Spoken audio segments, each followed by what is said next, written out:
Oh, bro, OBS is on point. 0 delays, 0 issues that time, Bearded. And you jinxed it. Hey, no, chill, bro. Don't be saying that shit. You said it, not me. Oh, man. What's up, everyone? Welcome back to this week's episode of the Predcast. Good to see everybody, by the way. But before we get too deep into it, we're going to go over a couple patch notes and stuff like that. Let's go ahead and introduce our amazing staff here, starting with our guest, SG. Then if we could do Crashy, Med, then Bearded, then myself. Go ahead and tell everybody a little bit about yourself, if you could. All right. I'm SG, SGXD. I'm a Predecessor content creator over on YouTube.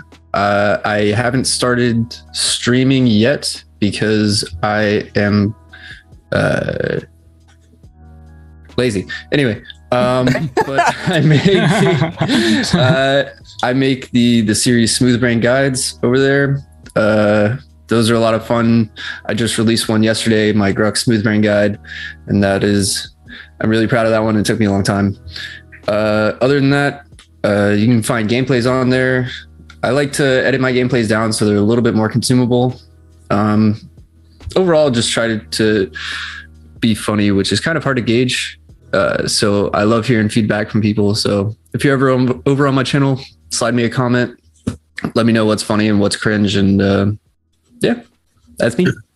I like your stuff. It kind of gives me a little Mangoose vibes with it. You know, when Mangoose has his honest hero reviews, you kind of have that, like, but more of a like how to play the character, not just, hey, this is this character and who this character is, right? That's what Mangoose's honest hero reviews like. All right, here's Richter. This is what, this is him. You like, hey, this is how to play Richter, and while doing it, you're making jokes about it, and it's hilarious. So I really enjoy him. So keep it up. Thanks, man. I appreciate it. So my turn. Oh yeah. Hey, what's up? I'm Crashy. I make videos, and I'm like half toxic, and I talk a lot of trash, but it's because I'm the best player in the game. So Get me out, bro. What the hell? Nah. Are you number one? Are you number one? No. Oh. I haven't been 5-stacking lately. My teammates are always busy. I can't, bro. I'm just saying the best player of the game doesn't need to be 5-stacked, right? Intart says you have 2 extra zeros. Ooh. Yeah, it's true. Yeah. I'm the number 100. You just don't see the decimal point that's supposed to be there. There's a decimal point there. You just can't see it. It's really small. Yeah. Something like that. Aye, Med. Yo, what up, Medkid here, and I haven't made a video in a while, but I have been streaming. I'll be streaming right after this. So, with that being said, I got a question for you, SG. He's looking at me like, oh fuck. What's your favorite role? What hero do you play the most, and what hero do you play the least?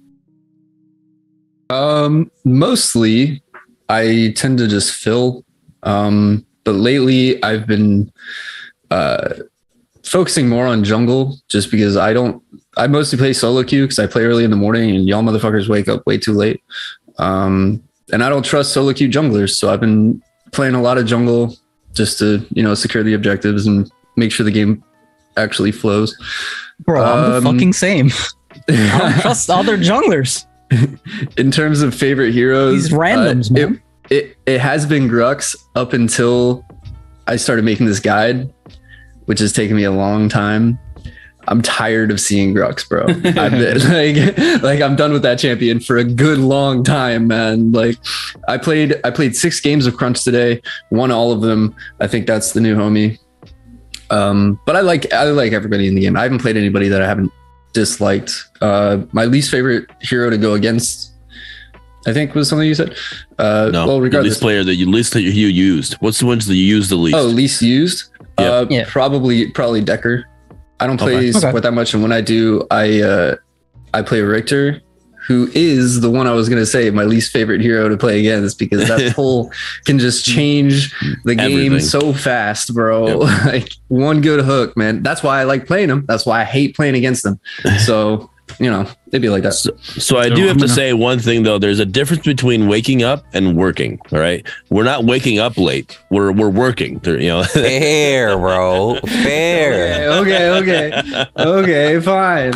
All you real adults who are employed, okay, sure. I actually woke up at 5 a.m. and started playing. I don't even know why. That's like what I did today. It's ridiculous. Nice. I got to piggyback off of a Medkit's question because you asked me that, and I said that my least played hero was Gadget, and I just played my first Gadget game right before we started this, and I have a 100% win rate on Gadget. Let's go. All right, so he's done playing Gadget. She was for some reason I just hadn't played. I just hadn't played her, so finally did it. She's fun. Yeah, I don't know. I feel a little bit weird about her. We'll get into that one in a bit. Bearden? What? Who are you? Intro. Yeah. Hello. my intro. We've been going on the conversation this whole time. I'm like, we're into this. What are you talking about? Yeah. Let me do that real quick. What's good, everybody? I'm the Beat Wolverine, your Michigan Wonder, and very excited to get this to you. I finally got a full cast here. It's nice to see this again. So, but episode 10, we're just grinding these out. Let's keep it going. Spicy. And what's up, guys? I'm Windu, also known as Windy the Mace. I do mobile content strategy and a little bit of racing, but some of you might have noticed I've been missing. I've just been at a little bit of a hiatus, I guess you could say, personal life shit going on and whatnot, but I'm happy to be here, man. I'm glad to see some familiar faces. Crashy, welcome as part of the official squad again. And SG, thank you for joining us. I noticed you got a better camera setup this time, by the way. Kudos to you. You definitely been working on that one. Figured it out. I can't. But yeah, guys, happy to be here. But I actually got a couple questions for y'all as we actually go through today's conversations. Me being absent a little bit. But let's just start off with that little Gadget conversation, right? Is Gadget... You guys actually think she's decent right now? When you got like Mad Poker Howitzer out there? Yeah. When you got like Countess Burst sort of vibe, or Gideon's so much utility, so much damage, like can she actually fit in without being like a throw? Because I think she's sort of a throw. I think all the mages are viably strong. Maybe Bellica is slightly behind, but none of them are like overpowered. I don't find anyone underpowered.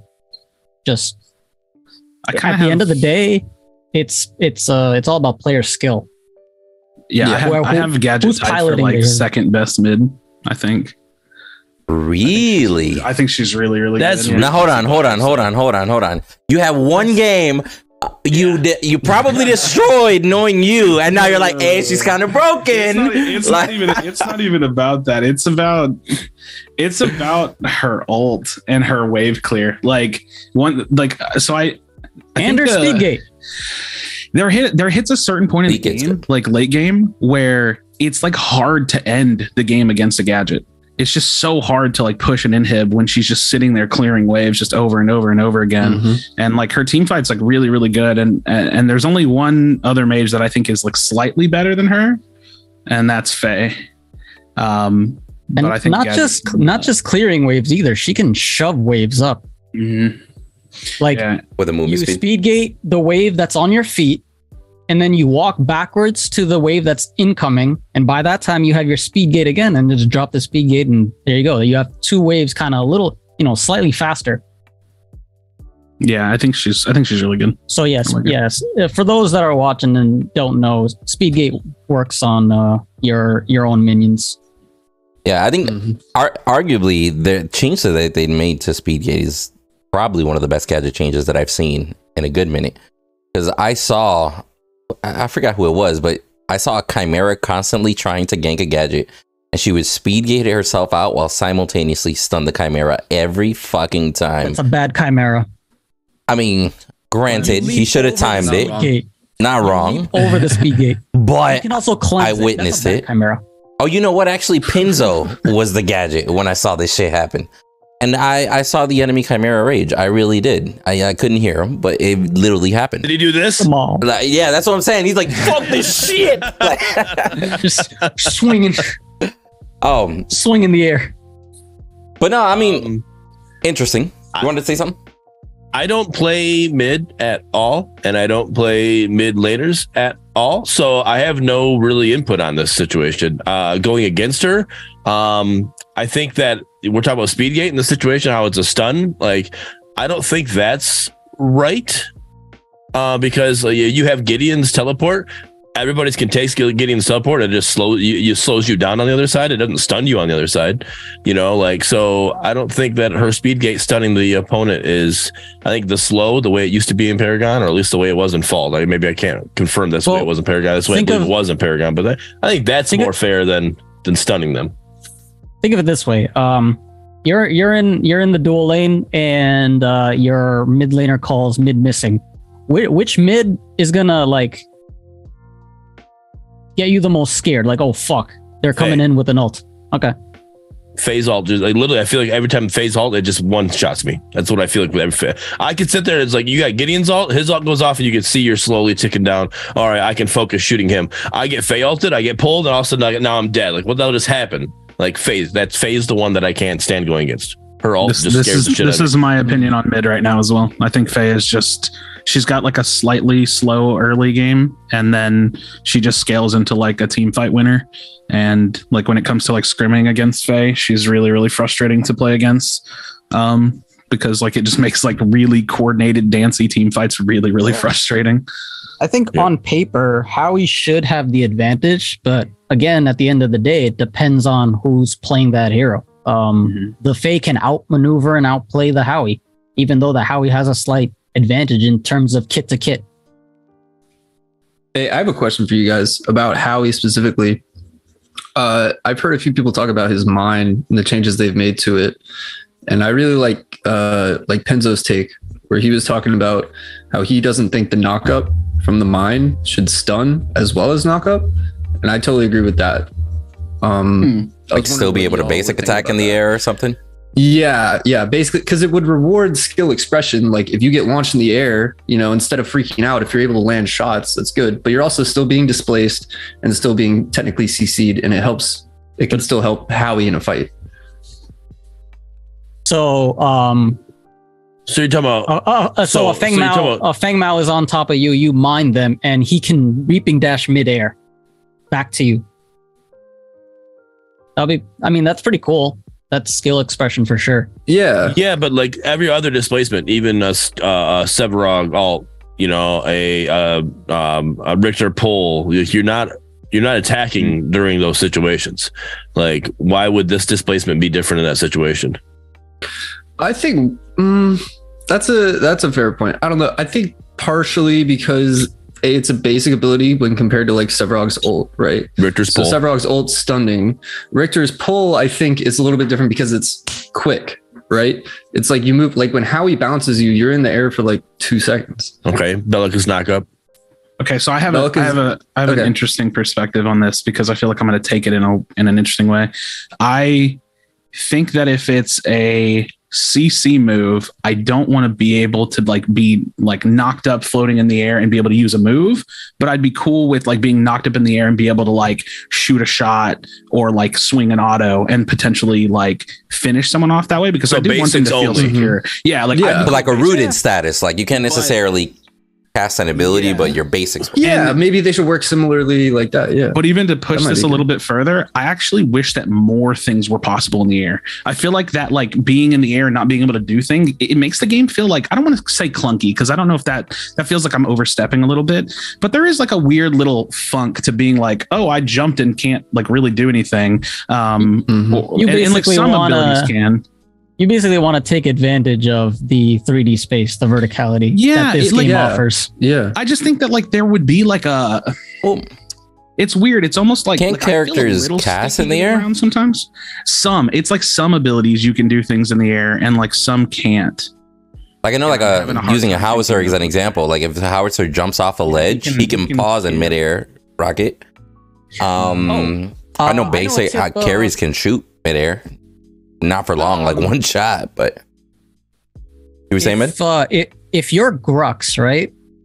You can E after you jump, right? For those of you who don't know, why is that important? Well, that staircase towards the prime pit or the raptor pit. Yeah, you can like jump over it. You can jump E and make that jump. Yeah. You don't have to go all the way around. You can actually make clear that gap. For those of you who don't know. I did know that. Yeah, that's cool. F6. Thank you, bro. No, I just feel like there's certain things like, I don't know. Obviously it's a game, and I'm not saying it has to be real life, but I want it to be somewhat realistic. And I just feel like when you're being displaced like that, like you're not like when you're getting knocked up, you're like literally like you're flailing, like, oh shit, what's happening? Let me land on my feet. Like, so hopefully you're doing that. You're not like, oh, let me just sit here and shoot my autos real quick as I'm going backwards.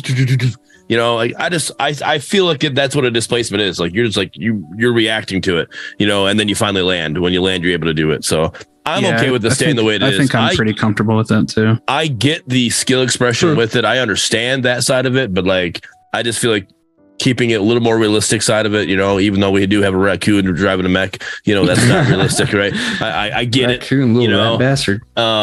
So, but I just feel like that's the way it should be. You know, it's a displacement, like. Yeah, bro, I'll be honest with you. If I see a seal dash midair, I'm raging.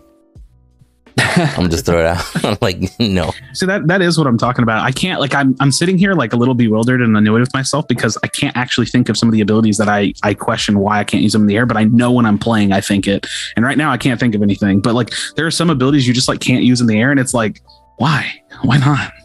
Like, I think it'd be cool. Like, I don't know. Window, you probably play mid the most out of all of us. What do you think? Who is like the strongest or weakest mid laner in your opinion? Window's the weakest. I hate him. No, I mean, honestly, I'll be real with you. Not even considering max damage output or anything like that. I think for new players and in general, the best for the team is Gideon.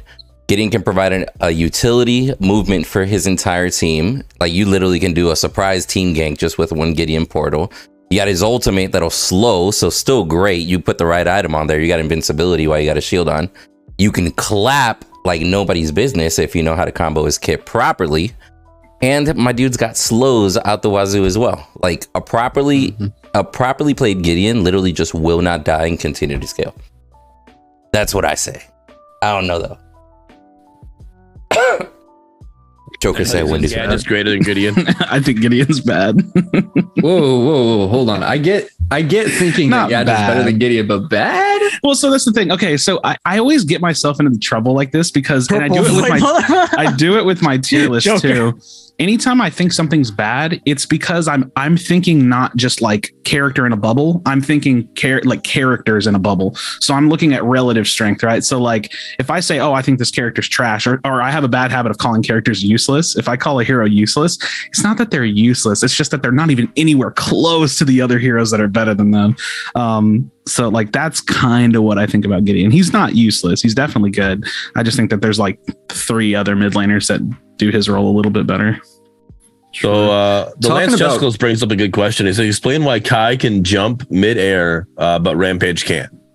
Yeah, that's one of them. It's Rampage's leap. It drives me crazy that you can't jump and leap and extend the range. Kai has a spirit and Ramp doesn't. That's one of them. So thank you. Besides, he skips legs. He skips leg day anyway. He skipped leg day. Yeah. Well, wait. I've asked everybody this. Is Rampage natty? No. He eats some shit in the jungle that gives he works hard for that physique. He only takes the injection whenever he's ulting. That's all. I don't think Kai should be able to jump midair. Like do the leap midair because you're like the whole leap is like literally you jumping from your legs. You're not like literally pushing off air. Like what do you mean? We're cloud jumping now? It's all of a sudden Wukong here. So I like it because I can like dive over walls with it. But yeah. I mean, there's definitely skill expression there, and I think if Kai's able to do it, then I think Rampage should be able to do it. But I just don't think, again, going with the like realistic approach, keeping it somewhat real. You're using your legs to jump, and if you got nothing to jump off of, what are you what are you pushing? What are you using? Sheer spirit force. I mean, I will say though, when you're trying to get over certain ledges, not being able to just jump and get that little bit of extra clearance is definitely super annoying. It is. Right. And also in the red jungle. Yes. Imagine not being able to do that. That would suck. Just because I can't R&B after I jump. I have to walk around like some pleb. And by the way, on Rampage, anybody that gets swole like that so fucking quick by pressing a button, definitely not natty, bro. Definitely not natty. You're a hater. That's like SpongeBob. Like, listen, bro. Listen, Rampage. I don't think you understand this, but Rampage and the Liver King just have the same coach. That's all it is. That's really all. It is. The ancestral tenants, man. He's an ancestral tenant. That's all. Yeah, it is. Dude. The 9 ancestral tenants, bro. He just eats real quick before we get off of our mid conversation. Talking about bad heroes. It's not the mid conversation. This is the beginning of the stream. Mid conversation. Very funny. All right. Bellica, right? Like, I think we can all agree she's at least underwhelming, if not bad, right? As a mid, yeah. As a mid laner, right? I mean, I think that's a drone problem more than anything, but yeah. I agree. Yeah, that was my question. Problem. How do we get her to a healthier spot in mid? Like, what do you think that would look like? You rework the drone and her ultimate. Or maybe not the ultimate. You can still have a mana sap. So in Paragon, the devs never stated that Bellica was meant to be a anti-mage hero. They stated that she was just meant to be a burst caster. But you have this drone that kind of idly sits there, kind of slowly sapping away mana.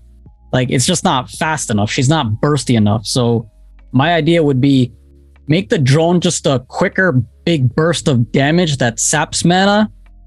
But you also, that's also a balance thing, right? You would have to tone down the damage coming from her Q and right mouse button. So that would make her bursty. That would kind of help her with that.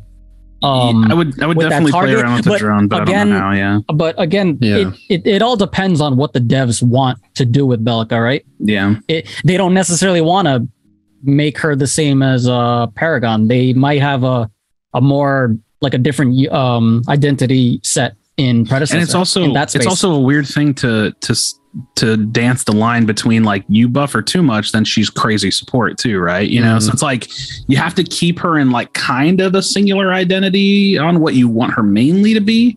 That's a tough one. That's a really tough one. How do you make her a viable either? Because like, oh god, that's. I mean, I'll say it might just be the best at like 2 roles. I'll say that the most fun I've had with the Bellica is the AP attack speed build, and I gotta say, besides that, she feels extremely lackluster, but she feels like she scales really well with that attack speed as opposed to some others. So why don't they just kind of make her that AP attack speed, basic attack character, like just switch some of her shit around. Keep her offensive. If you're in range of the drone, you get like an attack speed stim or something. You imagine, like, I don't know, they could do some sort of team buff or whatever, right? Make her a prophecy user. I don't know. Could be interesting. I like her passive though. The fact that you get stronger once you have one ability maxed out. And my favorite Bellica of all time was Teleblink Bellica from Paragon. Yeah, just blink and knock up, bro. That's how it is. Dude, that was you can still do that shit. That was so fucking badass. Yep. Yeah, I don't know. I just think I do think it's the drone. I think that's the biggest thing with her, and I think you could just kind of make it more of like you have to, obviously the numbers will have to be tweaked a little bit, but like you could almost make it more of an EMP style, like a pulsating EMP, and every time it pulses, it just like takes mana from you, but maybe it pulses faster than what it's been doing because it's a little too slow. Right. You could just sit there and just destroy it and you're not losing much mana with it right now. Right. And obviously the level 1 is going to drain, slower. And then as you level it up, it drains faster, the mana drains faster. So you got to, focus it faster or whatever. So I think something like that would work for it. And you could still make her, because I think just being her mana drain makes her anti-mage. And like a lot of the people that she's going to be facing in mid are mages. So I think that's the biggest thing with her. Interesting. But yeah, I think we all agree Bellica's slightly weaker than the other mages. Yeah, for sure. She's low on the tier list in general, yeah. Like the crashy tier list? Because she was one of my all-time favorites. Hey, bro. Stun R&B combo is just Yeah, get rid of the anti-mage. Yeah, I agree, Intarth. She was never meant to be an anti-mage hero. It was just a 2-ability combo that the devs came up with. And it doesn't really help her be bursty, you know? So yeah, I would say rework the drone somehow. That's how I would go about it. I like the ult. I don't know about like the mana scaling aspect of it, but the ult itself is super satisfying. It's my favorite way to steal Windows kills, bro. Like, swear to God. Get me out. I'm never teaming with him again.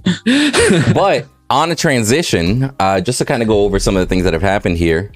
So FaZe won the community hero vote. I'll be honest with you, I don't like that FaZe is the one that won. Who'd you vote for? Bro, I'm gonna be honest with you, I didn't at all. So I can't really hate too much on it. Who'd you vote for? It's your fault, FaZe won. 100%. SG, who'd you vote for? Who did I vote for? I voted for Mr. Kwang. My man. Let's go. Wow. We lost. Yeah. Now, I did hear... we could talk about FaZe then. Sure, why not? I was about to say, I did hear how you guys were speculating that if they were offering multiple heroes, they've got to be at least already being worked on or in the pipeline, or at least some of the basic fundamentals that they could easily apply, right? I bet she's ready. Bro, I'll be honest with you. I just don't know if Predecessor is ready for a FaZe pull. TBH. I think I would have much rather enjoyed like a couple new refreshing frontline options since #PoorFangMao instead of getting a FaZe, and now we're gonna get Chimera Divane getting pulled out, or we're gonna see Sparrows run rampant throughout this whole fucking map now because there's a FaZe on there. You think people voted for FaZe because they're simps, or they voted because they want to play more recklessly and get a free get out of jail free card? I think it's for a lot of reasons. I think it's you play carry and tell me what support you're going against. You're going against a Richter almost every time. A Richter or maybe a Decker. Those are the two you're going to go against, right? So it's obviously just help switch up that support. Change up a little bit. Like and then you only have 3 ADCs. I said this last episode. You only have 3 ADCs, so your chance of going against the same ADC. You're gonna get 5 by the time FaZe drops, and that's fair. You make a good point. But people are voting off of right now. We're not voting off of the 5 that we think we're gonna have. Hey, this is the game. How we play, how we feel. We're voting off our feelings right now. We're not voting off of what it might feel like with 5 total ADCs at that point. I think a comment on YouTube said it best. FaZe was the easiest character to play in the whole game, and they felt like they were much better players with FaZe because all they had to do was kind of sit back, poke from a distance, press an oh shit blind button, and then pull their carry if their carry was in an oh shit position. But you could play very safe with a FaZe. So it's funny because for me, I can't really contextualize why I think FaZe won because I don't have any context to a lot of those characters, right? Like I know very minimal about them.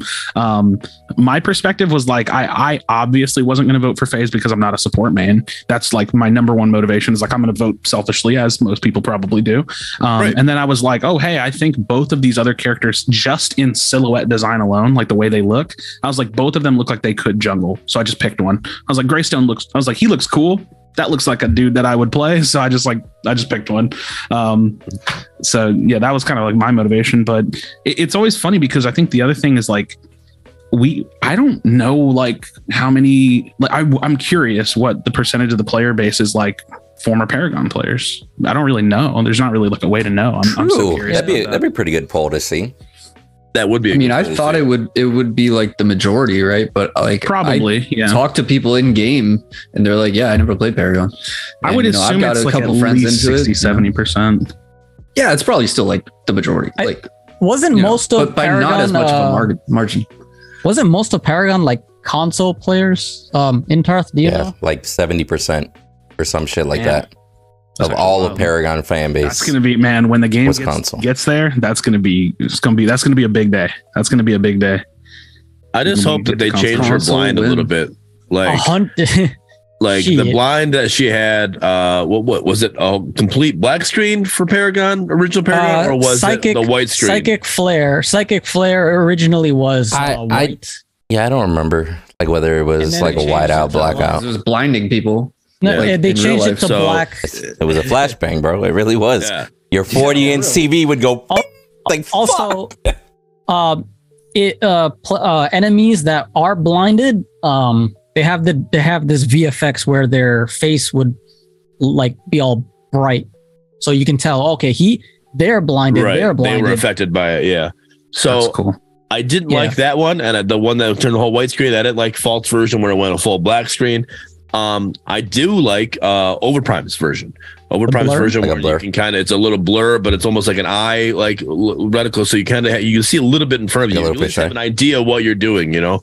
Like it's not like you're legally blind, you're not literally blind, you know, in a situation. So he said you can still buy glasses. I like the blur. You're good. Yeah. I think the blur needs to be a little more intense because I can still somewhat see what's going on. I honestly didn't mind the whole just the whiteout because it felt like a flashbang. Again, being a Call of Duty player that started playing Paragon as my first MOBA back in the day, and you don't when that flash came through and I couldn't hear shit, I couldn't see shit, I was like, that's a fucking flashbang. I know a flashbang when I see it. But I'd probably be fine with it as long as it doesn't last too long because that sounds awful.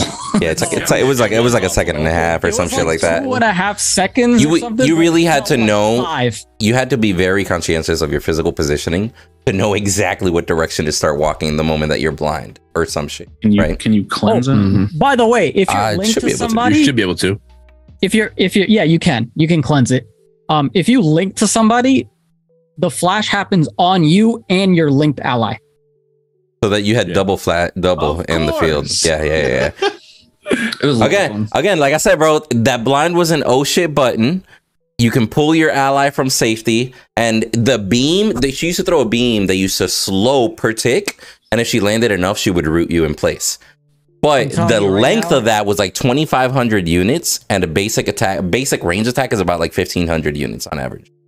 So it literally was massive, bro. You could stay behind your carry, shoot the beam through your carry, hit the enemy carry, and blind. Like she was very oppressive, and everybody loved her because of how easy she was to play. And I think that's the main reason why people want her. They want easy wins. Her blind is gonna be on a fucking 28-second cooldown level 1. Watch. If she even has it. To be real with you. This is the beauty of like Paragon heroes coming out in Pred is like, we can do all this, but we don't really know, right? Like we don't know. Yeah, like shit might be totally different at all. Like it may be a stun, right? Like it might be a stun grenade and like just slow you, or like I don't know. Like we don't know. You imagine it's a knock-up? It's a what? Like get me the fuck out. You want to know what's funny? So the devs that made FaZe, right?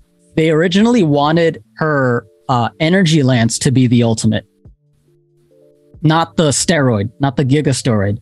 Because like the particle effects were a little too expensive. It took too long to create. But when they were doing internal testing, they realized that players just wanted to do Energy Lance more often. So they made Energy Lance a basic ability and kind of toned it down so it's not as crazy. We didn't even tell you, Crashy. Her ultimate was attack speed boost, movement boost, and extra health regen. Yeah, we talked about it a little bit. It was nuts. It's pocketing a Sparrow sounds wonderful. That was a strat, bro. And Chimera. Yeah. So it says, I think there should be more effort to make Narbash and Muriel more enticing to play than dropping FaZe in and just making every other support, maybe except Richter, just drop by default. Fair. Agree. I have a thought. Yep. True. So this has happened in basically every MOBA I've ever played. And it's like, it's one of those weird things that like, you kind of have to like accept it for what it is, but you also have to like look ahead. We're playing what I would call like not true meta. We're playing mirror match meta. And so a lot of these heroes are actually viable if there's a pick ban phase. And we just don't have that yet. Like I think Muriel is great. but she's not Same, Richter. actually. She's not Decker.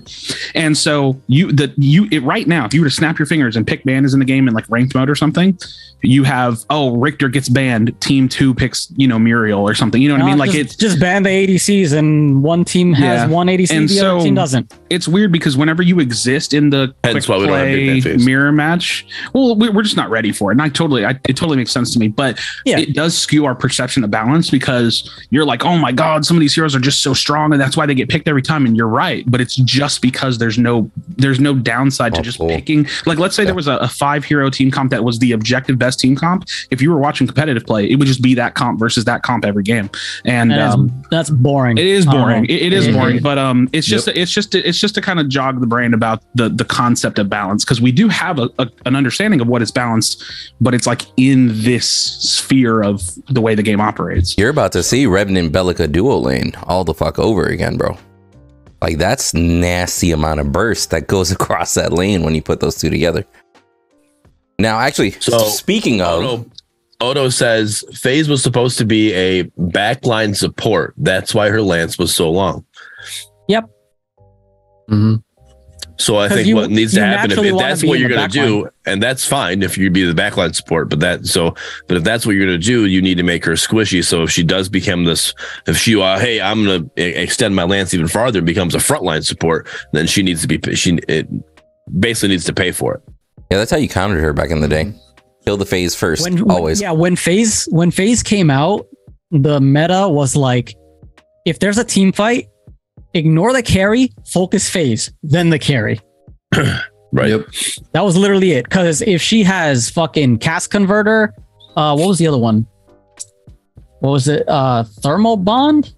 I think it was thermal bond. So basically, you CC her, right? She gains a health regen, and her health regen goes to the ally that she's linked with. And then if she casts an ability, they get more health regen. And then there was also another item, I don't remember, Intar probably knows, that enhanced your health regen. So like deadass, there was a point where Chimera and a FaZe together, Chimera had like 200 to 300 health regen per second in team fights. It was fucking nuts. Wow. What was that combo called, by the way? It had a name. The FaZe and Chimera. Dog on a leash. It was like something leash. Yeah. Dog on a leash. Mad dog on a leash.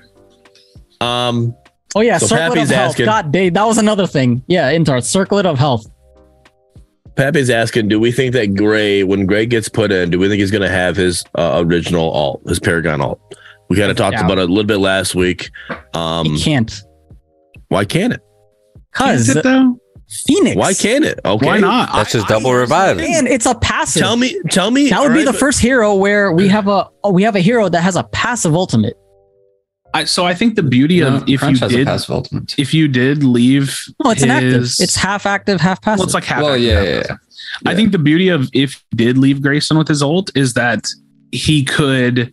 The beauty of it is that you have an option. Do you want to go double revive, or do you want to take advantage of the fact that you already have a revive and go a different crest? Right.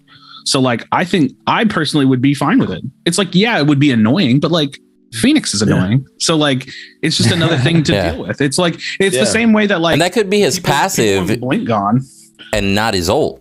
You know what I'm saying? That doesn't mean it has to be the same thing. That literally could be his unique passive. Treatment? Yeah. Like what if he has that unique passive and they give him some cool, like dragon fucking fire ability or some random shit, like spinning around or whatever. Like, because he always had that armor with a dragon on him and everything. Exactly. And all he ever had was fucking flying swords everywhere.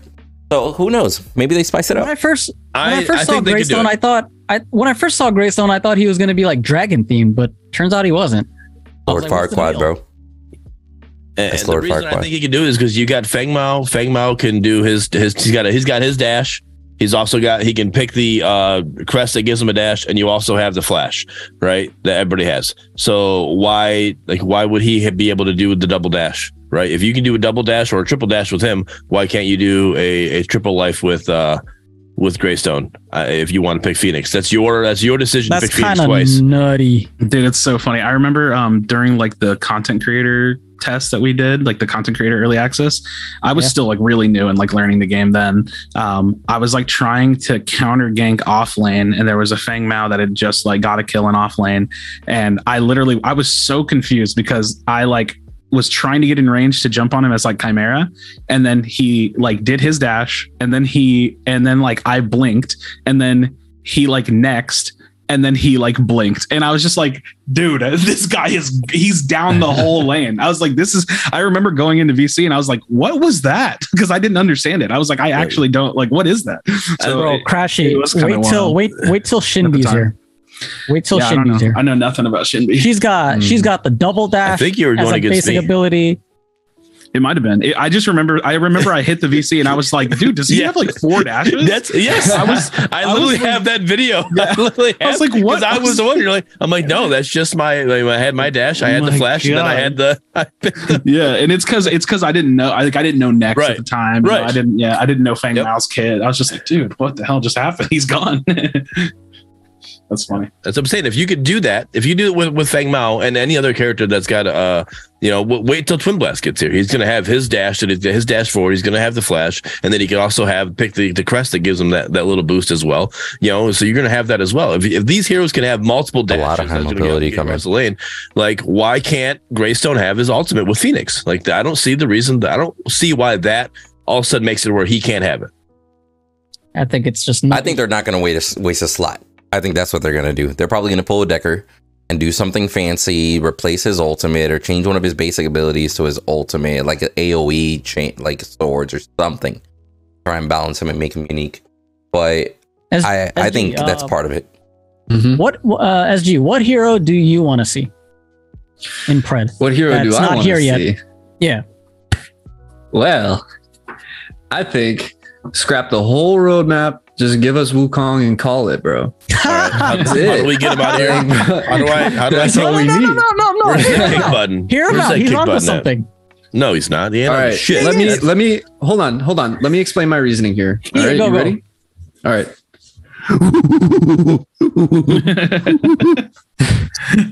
Dude, there you go. The funny thing about the whatever that means about like people's like pre-existing opinions about heroes is that like I can't contextualize it, like I said, and so people are like, oh dude, it's gonna be so broken, and I'm like, but is it though? Like, would they really just bring it back in the same way? So it's like, I don't have that sentiment at all. Even when people are like, no, dude, it was crazy. You got to trust me. I'm like, no, I trust that it was crazy, but like, they're going to make changes to it. So it's always so funny when people, cause like, and it makes sense though, cause people have these like opinions and they understand what reality of Paragon was, right? That reality can't change for them because that's what they know. And so, but it's like, is it really going to come out that way? It's like, probably not, but it'll be interesting to see what they do with Greystone's olds, with Wukong. True. I think Wukong's gonna be their biggest challenge if they pull it off. Holy shit, that'll be epic. Because he was a very problematic hero. And look extremely. At their track record. Look at their track record from all these reworked heroes. Decker, Howie, Kai. Imagine a Pred version of Wukong. I think I said this in the last one, but I know for me personally, the biggest hero I'm looking forward to is Huntress. I just genuinely want to see what they can do with a character. Like that's really important to me. Like what do they come up with? I think that's going to be really fun to see. I'm actually excited to see their newest hero outside of Huntress, right? Mm-hmm. Huntress, like, all right, we got it. And the thing is, we talked about this last week, Crashy, and we talked about how she's pretty much a Vlora 1-to-1 clone. Like it's. I think that's could have said the name wrong. I'm not a HOTS player. Sorry, excuse me. Vala, right? Yeah. So she's very Vala-like. So I want to see a hero they create that we look at like, all right, nothing about all right, I can see you grab this ability from this hero, or like you could sit there like, all right, I see you like you took a group of heroes and you made them into one. Like that's what I want to see. I don't want to see like, hey, that's a 1-to-1 from League of Legends. That's a 1-to-1 from HOTS. That's a 1-to-1 from Dota. I don't want to see that. Like, so I'm glad it's their own IP. I'm glad happy to see that, but I want to see things. A lot of heroes that, like, if you think about all the MOBAs out there with all the heroes and all the abilities, coming up with some ideas for like something new and refreshing is pretty challenging, I think. I'm not saying that it has to be something we've never seen before. All right. So just for more example, like a mix and match would make it like a Frankenstein. You have, you have Ethereal. Ethereal's got their character Dante, right? Dante's a dual pistol wielding character. He looks a lot like Twin Blast, right? But he also has an ultimate where he's able to snipe across the whole map, just like Murdock, right? And then he's also got he's like a mixture of Murdock and Twin Blast together, right? He's also got a little bit of grenades, he's got a little something, he doesn't have a knockback, but he's got a little long range shot that doesn't, that's neither one of them have, so it's a little mixture of something. So yeah, Frankenstein, like grab something from a character that you like in League of Legends, grab something you like from Smite, grab something you like from Dota, and like put those abilities together and then make one badass ultimate on it, and then here you go. You have this weird Frankenstein, hero, Okay. So I think they should add shapeshifting to Wukong. Okay. Shapeshift? Yeah, true. That's something that they add in a lot of MOBAs. He shapeshifts into different animals. That gives him mobility and shit like that. You know what I'm saying? Mm-hmm. Or like special attacks that way. Like they easily could implement somewhere along those lines if they're going to do like thorough work into it. Right? True. Talking about like Frankensteining different like hero concepts or themes or mechanics from other MOBAs, is there anything that y'all would love to see in Pred? Personally, I like the idea of some sort of hero incorporating system similar to Fiora's Vitals. If y'all played League of Legends, I think that'd be super cool, especially in a 3D game like Pred. I want to see a spider. I don't know what league that is, so I need you to explain that to me. Sorry. In League of Legends, there's a character named Fiora, and there are different vital points on the enemy hero, whoever she's around, that she can dash to and hit for an extra percentage of damage. And basically it just adds another element of like, kind of like ring around the rosy with your own hero. It's like, I want to be on that side of the champion because the vital's over here. And then if the vital shifts to over here, then you want to move around to this side. Interesting. I don't know if the way I explained that made any sense, but I really like the concept. I think it'd be cool to see in Pred something like that. So it's kind of position-based abilities, Yeah. Okay. I mean, I'm down for something like that. That's completely okay with me. Like anything that kind of makes you a little more skill expression, with the game. Mm-hmm. I'm all about that. Like I'm glad it's their own IP. I just don't want it to be a 1-to-1 swap next time, right? When you show us your next new hero that's not Huntress, I want it to be a little. It doesn't have to be literally completely original. We've never seen anything like this. Now, if it is that's sweet. That's going to be even better. But again, there's so many heroes like this. The MOBA genre is huge, and how many heroes are there in League of Legends? How many heroes are there in Dota? How many heroes are there HOTS? How many heroes are in the Smite? Right? So like you just take that right there, and you've already used up a lot of the resources. How are you going to make something completely original? I'm not expecting that, but give me something that's not a 1-for-1. That's all I'm asking. I'm a big fan of character kits that have like either like crazy like interactions or like nuance. So like one of the HOTS heroes, which to be fair, he kind of ruined the game for a little while, but he was just so incredibly unique and fun to play, was Abathur. If y'all are familiar with Abathur, he doesn't physically use his body on the field. He hides behind the bases and then he attaches himself to another hero, kind of like Yumi. So like you play off of an ally and you're like doing damage and supporting them, but you're always constantly like hiding your body because your body's really squishy. So if they find you, they can kill you. And like that kind of, it's like a mini game of playing him. I really like kits like that, or even like in like, again, to pull from HOTS, like character designs like Cho'Gall, where it's like it's a literal like champion, but it's two champions built together. Like one player, like it's literally two people play the character. One player plays Cho, and you're the tank, and you're moving the body, and you're controlling the movement. And the other player plays Gall, and you're the spellcaster side of him. It's super cool. Like so, and I'm just like this HOTS? This HOTS. Yeah, it's dope as hell, dude. He's a big two-headed ogre, and one person plays one head and one part of the body and what it does, and the other person plays the other head.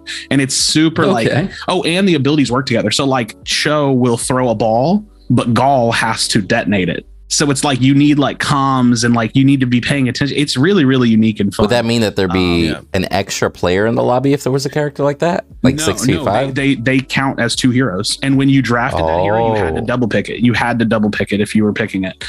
So it's like it's just super unique, really, really different. Yeah.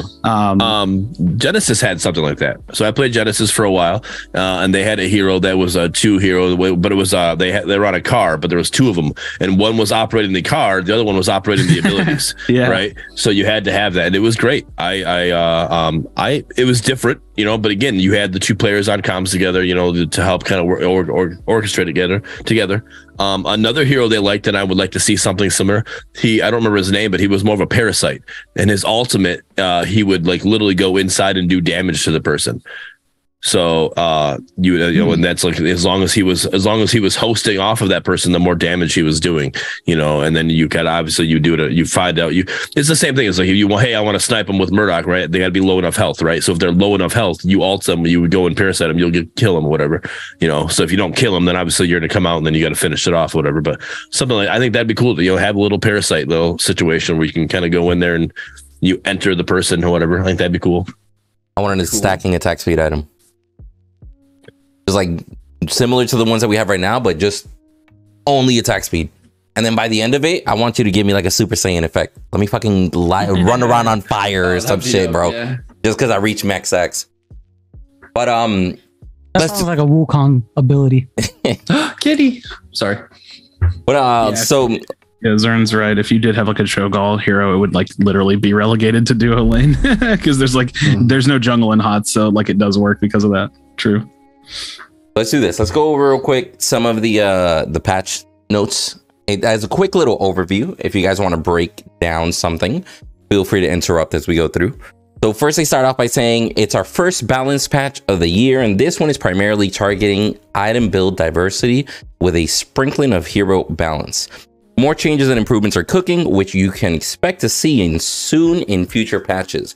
Until then, we've heard community feedback and hope these changes not only help level out the meta a bit, but also shake things up to keep you on your toes from import. Nice little message.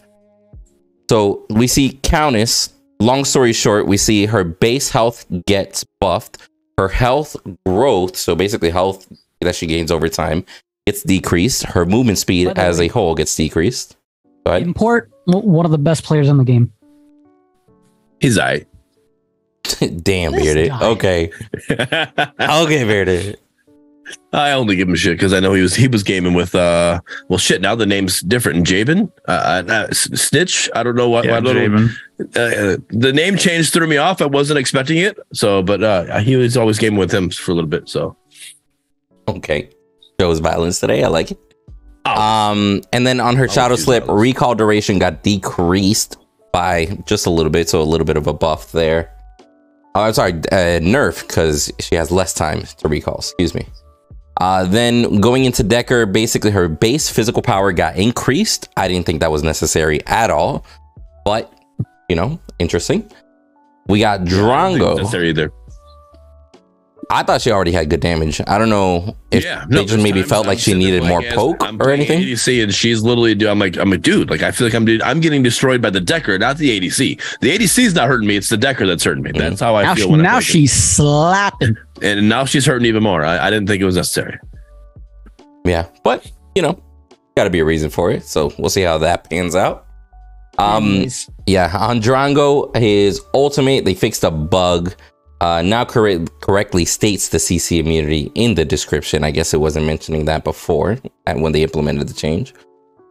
With Gadget, would you guys count that as a bug fix just because the text was wrong? Reading the way it's because is that a bug or is it just like it's a bug? Well, I guess it really depends. I say that as a software engineer, it's a bug. Yeah, like if they put the description in properly, but it didn't migrate into the game properly, that would be a bug. You get what I'm saying? But if it shows properly in the menu, maybe. I don't know. I guess I don't know. It just when I read seems it, like updating text. I don't know. Yeah, right. It seems like a bug. It just seems like getting a tweet. I don't know. So when I text my wife and I misspelled something. All right, sorry. Let me bug fix. Fix that. like let me send it. Instead of putting that little star above it, just put parentheses bug fix. Oh, were we supposed to have date night on Wednesday? My bad. That was a bug. That was a bug. Oh, bug, not a feature for sure. That's what I'm saying. Like, I don't see it as a bug fix. I guess in Medkit, I'm not a software engineer, so I have no clue. I get it. You're more into that than I am, but I just me as a community member, I just read that. I'm like, how was that a bug? Just seems like an oversimplification of what they did. Yeah, I mean, it's fair. It's an incorrect string. I mean, I can see both sides. It's actually hilarious that you guys look at it that way. Then we got Gadget. Her sticky mine scaling got increased a little bit. Cooldown increased as well. So they kind of, took some and gave some. Her speed gate, the root duration got decreased. So a little bit of a nerf on that one. These changes were good. I like those. He says, still broken after these changes. I still think she's great, which is like, if you think about it in the context of the fact that she just got nerfed, it's like, damn. He said, I wanted to play her before. Gadget. Or adjusted. With a slightly nerfed. A lot of her stuff is increased. Her scaling increased. Shout out to Sundown. He plays a beast Gadget. He was the best Gadget I had seen for a good while. I don't want to say that he's not now. I'm just saying, like, for sure, like when I would run into him, I was like, oh, damn it, he's on Gadget again. Yeah, he's just a monster in general. I've seen he's him great on Faye. He whooped my ass. I've seen him have multiple games where he's at like 500 plus CS. He do be a former pro gamer, so. Right? He was like, well, he kind of did it for a bit. Shout out to the homie. To continue here, then on Grux, base health, got decreased. And then base physical armor got decreased as well. Okay. Slap on the wrist. Yeah, just like a little bit. Yeah. Nothing too crazy. Bad Grux. And then I know you're not going over them, and that's fine. I'm not saying we need to, but for those of you who haven't, to tell you, if you want to stop and go through. No, I just say for those of you who haven't read the patch notes, if you haven't already, but what I love about Almeta Studios and what they do, like right now, they go with all these heroes that have been balanced. They have put a little description of what was going on and kind of why they're doing it, And I love seeing that. I love because they easily could have just put Grux's picture and then said base health decreased, base physical decreased, and that was it. But to kind of give a description, hey, this is what we want to do to kind of fit his play style, Sometimes they even put in a little humor. No, yeah, because it's like a real message from a real person, right? Nice. So it's cool. I love that. Yep. And by the way, anybody that is just listening to this in audio form, I am putting all the actual updates on the screen. So everybody is more than welcome to also just kind of pause it and read that little description from the developers. We're just kind of glancing through these to save time, because if not, we'll be here an hour just going over the patch notes. Right. But yeah, on that, moving forward towards Howitzer. Howitzer's landmine got the knockback distance got decreased. And well, the knockback distance to enemies got decreased and to yourself got increased. So correct me if I'm wrong, but if you put a mine between you and your enemy, you're now still the exact same distance from each other that you were before.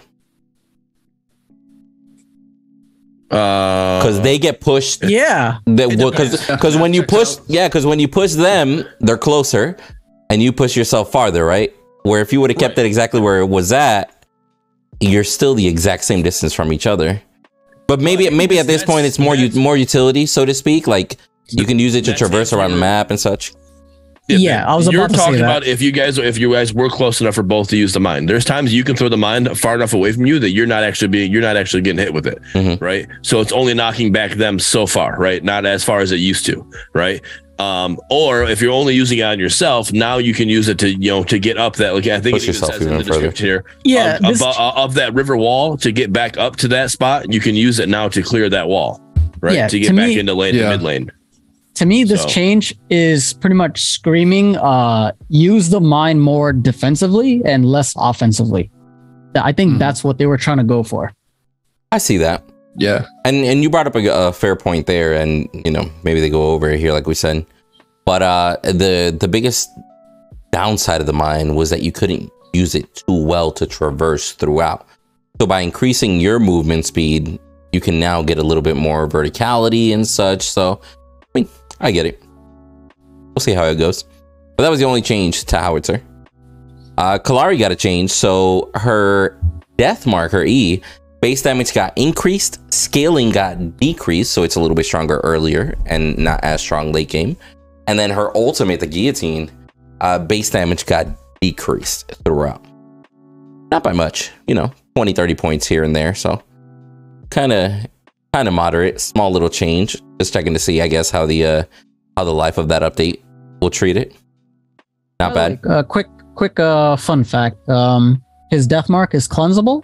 So if you're struggling against Kalari, think of ways to cleanse the death mark if you're playing Kai. That like Kai eats calories, so interesting. Just I didn't know that. Huh? That's cool. Mm-hmm. Well, thank you, Mick. I got you. I got everybody. I got all this knowledge to share with the community. All right, and then speaking of Kai, actually, he's our next one. So his passive had apparently a bug fix. Same thing as Drongo earlier. In-game description was stating the incorrect duration of his passive, and now it's properly updated. Then moving forward here towards Narbash. Narbash's Song of the People, his E, his healing. Scaling got increased. That's pretty big. Like his scaling basically doubled from what it was before. I don't know if this is enough. I actually haven't. Of renewal, Narbash. Yeah, I haven't tried Nar, especially, you know, like doubling the heal. I think this is it's going to be pretty nice. I would say. Yeah. I've played a few games against him, and yeah, he seems pretty strong. I remember Joker and I played a game against a Narbash that absolutely carried. Like, it was crazy. But nice. Guess I'm going to have to play some Narbash. But that's a nice change to see. I wonder if 10% is going to be a good number. Right, and then along with some of the other items that are in there to kind of help with healing and such. So I guess we'll see how that goes. But then we have Sevrog. So Sevrog, his base health was increased, and then his siphon, the minion healing, was also increased. So I guess this is more of maybe to give him a little bit more sustainability in places like the jungle where he wasn't as strong, getting a little bit beat up by those jungle minions compared to other junglers and such. Oh, mostly in lane. You think so? Just to be able to box a little bit more? Oh yeah. If you get that's a fair point. That's like he's not the strongest boxer. If you can somehow queue the entire wave and the hero, that's a lot of healing. Yep. He feels pretty good. I played a few games. I dig it. Spicy. And then we got on Steel. The Bull Rush, mana cost changed, so basically they just nerfed his mana cost early, but then late game they buffed it a little bit, so just more of an overall balance. In my opinion, I think he's the best hero in the game. This is a laughable change, bro, to be honest. Like, yeah, I never thought that on Steel, his rush, bro. I would have never thought that his rush was the problem to the kit. No. Yeah. He needs a nerf to like his passive is really good, bro. Like people sleep on his passive. So good. Yeah, his passive is amazing. Well, best, like really, like one of the best passives in offlane to do trading. Mm-hmm. I just think he's got too much CC in his kit. I think that's the biggest thing. I think they need to rework his kit and give him something that's not CC. No, his kit is fun, but he needs a. I'm not saying it's not fun. I'm saying it's too much. He needs too fun. No. Keep his kit and just nerf his overall like stats, like health, physical armor, damage, that kind of stuff. Not damage from the kit. I mean like damage from his autos and stuff. Health, magical armor, that kind of thing. There has to be some balance. I don't know. Yeah, I think get rid of CC on one of his CCs. At least one of his CCs. Everything in his kit CC. No. What do you mean, no? I like the idea of Steel. You literally said Greystone can't have multiple lives, but you're giving him every CC possible. I think if it were me, I would start with Dynamo and Flux Matrix. Those items do a ton of damage, and if they at least nerf those, and Fire Blossom too, to be honest, I think Fire Blossom is nuts on them, bro. More live chickens. Yeah, cooldown's another good way to nerf them. Just like make them less spammy. Fair. I mean, there's definitely ways around it. There's an item to help against them. It's Sunbroken Will. Like, granted, put cooldowns you build it on like, hey, you're only allowed to use one item per every 5 seconds. You're gonna put like ability like, hey, sorry, you used an ability, you gotta wait now. Like, because literally, you go in, you spam this kit, you're done. Like, as long as you have an 80. I mean, that's a fair point. It's not the cycling of the kit that's a problem with Steel. It's the first initial burst where you're like, okay, it's like bam. CC, bam, CC, bam, CC, and all the while the other ADC is just literally sitting there focusing you. You're done just by him using a kit on you. That's it. And I don't think that should be. You should be able to do that. I think he needs there's to be not a support that is able to do that. The best hero in the game. That's what I'm saying. So take away a CC and he won't be. Take away CC ability. Orange Man Supremacy. Bro, I'll be honest with you. I find it CC ability, and he won't be the best one. I find it funny that on here it says opening up the opportunity for enemy heroes to punish him if he commits too hard by increasing his beginning mana by 15. It's another slap on the wrist nerf. Yeah, like I would have, if it was me, slap on the wrist. Yeah, I would have nerfed his damage scaling or just like his base stats a little bit, and then I would have gone after some of the damage tank items. That's what I would have done. Yeah, because something like that. I think like tank CC identity is like strong, but it's not cool when the tank is the one that's half helping you. That's not cool. Yeah, fair. Now we got a couple of changes here to the crests themselves. The rogue crest, we see a little bit of physical power added from 6 to 8. We see the assassin crest, physical power added from 12 to 2. On Tempest, we see a little bit more changes here. We see the base damage got decreased by quite a bit, actually by a third. And then we see the scaling of the crest itself increase by an additional 4%. Is that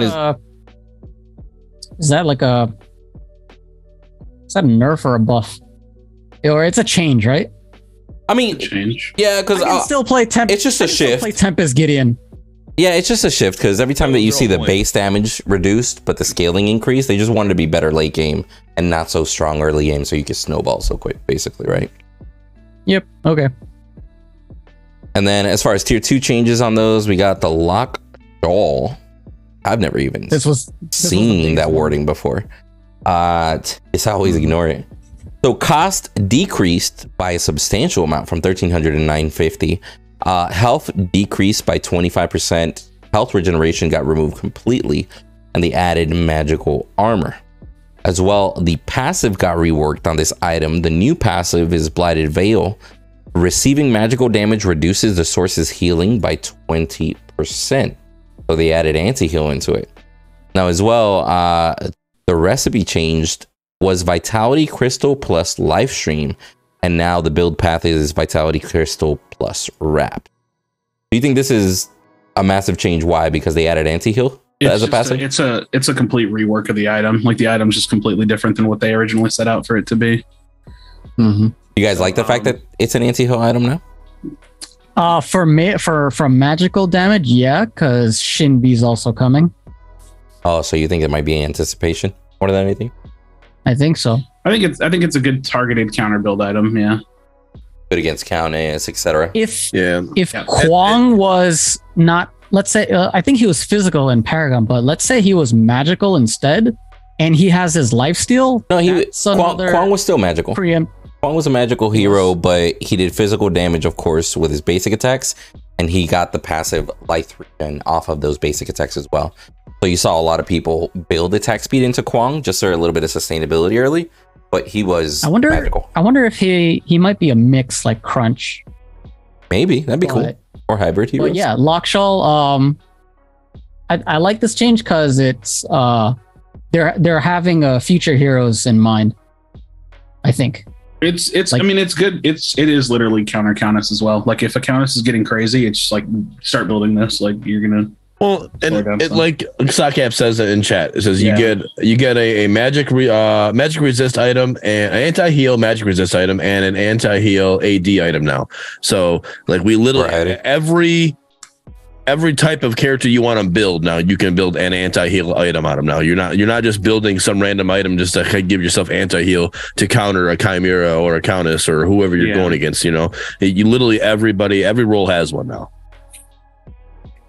Heard. And then moving on to tier 3 items here. So Astral Catalyst, basically the ultimate cooldown reduction on takedown got decreased from 25 to 20.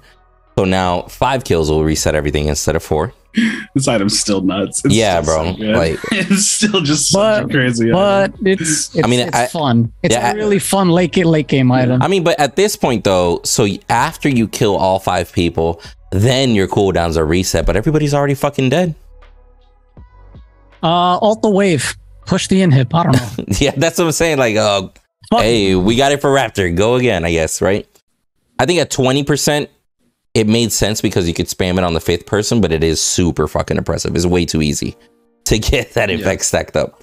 Oh yeah, and also Ray is a monster Fate player and knows how to, dare I say, abuse a Astral Catalyst. Like, oh, that guy is a madman. I have strong thoughts about this augmentation change.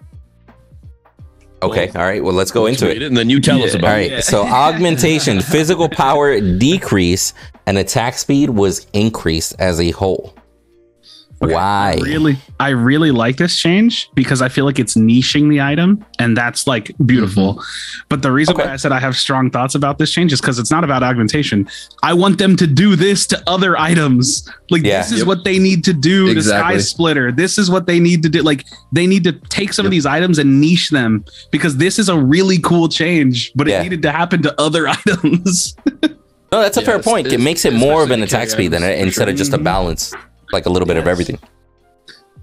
Also, I love this item. It's dope. Yeah, I still don't know how I feel about the art, considering like what the passive and the true damage. Well, I think that's a shoulder blade. I could be wrong. I wouldn't put too much thought into it because they're all placeholder for sure. True. It's gonna be weird when that happens because my brain's gonna spin for like at least 24 hours. Oh, bro, we're gonna be searching names like nobody's business, bro. That's what I've been telling you. Learn the names. When they did that to us in Fault, they completely changed the item art. Like we were, it was nuts, bro. And the names. So we literally came in. It's like we're like, all right, hold up. And we had to I don't know what item to fucking find. We literally were searing through stats. I'm looking for attack speed, lifesteal, and health. That one. Okay, let's go.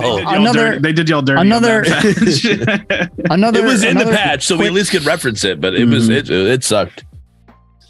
Sockap says it's a steak that's been in the trash for a week. It looks like a bubbly steak. I can't, bro.